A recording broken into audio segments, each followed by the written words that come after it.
తరఫున మాజీ ఆరోగ్య శాఖ మంత్రి మాజీ ఉప ముఖ్యమంత్రి డాక్టర్ రాజయ్య గారి నేతృత్వంలో ఒక కమిటీ కూడా సబ్ కమిటీ కూడా వేసి డాక్టర్ సంజయ్ ఎమ్మెల్యే గారు డాక్టర్ మెతుకు ఆనంద్ ఎక్స్ఎమ్మెల్యే గారు ముగ్గురిని కూడా వేసి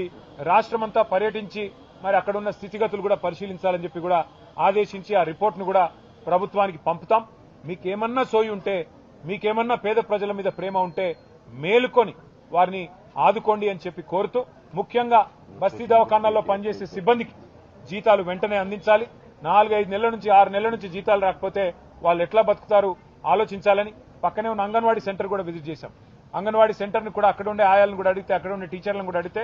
మాకు కూడా జీతాలు పెంచుతామని హామీ ఇచ్చారు, ఇవ్వలేదు. మాకు ఆ వాగ్దానం మేము ఇచ్చి 100 రోజుల్లో చేస్తాం 6 నెలల్లో చేస్తామన్నారు, మాకు కూడా ఏం చేయలేదని చెప్పి అంగన్వాడీ టీచర్లు ఆయాలు కూడా చెప్తా ఉన్నారు. మరి ఆ పిల్లలను బాగా చూసుకునే భవిష్యత్ తెలంగాణను నిర్మించే ఆ టీచర్లకు ఆయాలకు అట్లాగే ప్రజల ఆరోగ్యాన్ని పట్టించుకునే ఆశా వర్కర్లకు అందరికీ మీరు ఇచ్చిన హామీలు వెంటనే అమలు చేయాలని చెప్పి కూడా ప్రభుత్వాన్ని డిమాండ్ చేస్తూ మరి గురుబ్రహ్మ నగర్ లో ఈరోజు మాకు స్వాగతం తెలిపిన స్థానికులకి మా పార్టీ నాయకులకి మా కార్పొరేటర్ గారికి మా గోవర్ధన్ రెడ్డి గారికి ఇంకా వెంకటేష్ గారికి మా కవితమ్మకి పేరు పేరున అందరికీ కూడా ధన్యవాదాలు తెలియజేస్తూ ఇక్కడ ఉండే ప్రజలకు కూడా నేను ఒకటే విజ్ఞప్తి చేస్తా ఉన్నా,